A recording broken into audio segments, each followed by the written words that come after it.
Well, hello, I'm Serena. I originally went to the foster system at around, officially for the second round, I went when I was 17. I ended up being separated from my mother, and I still had rights and visitation with my brother, so I would be driven up from Lake Station all the way up here to LaPorte, and we would just hang out, and that was our routine for quite a few months. I want to say about five months. This all started when me and my brother were taken from my parents.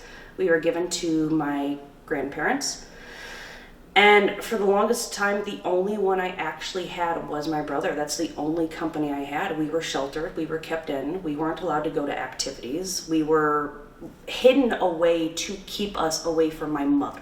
And they weren't ready for teenagers. They weren't going to do it. So they admitted me to a hospital, and they brushed their hands of me for 2 years while I waited in the system.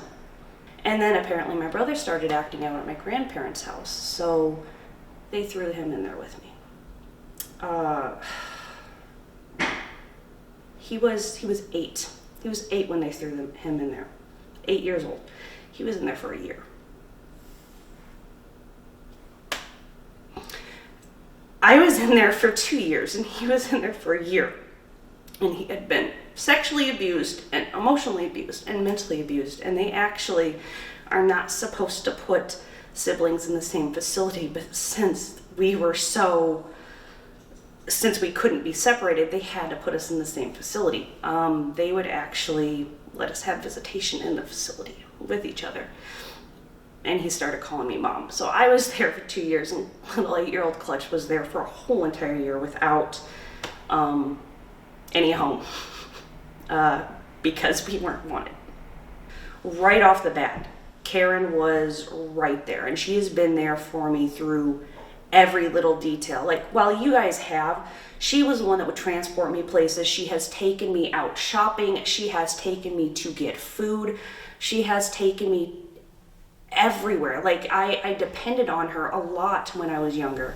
And if I didn't have you guys, if I didn't have Harmony House, I probably would not be as close to my brother as I actually am.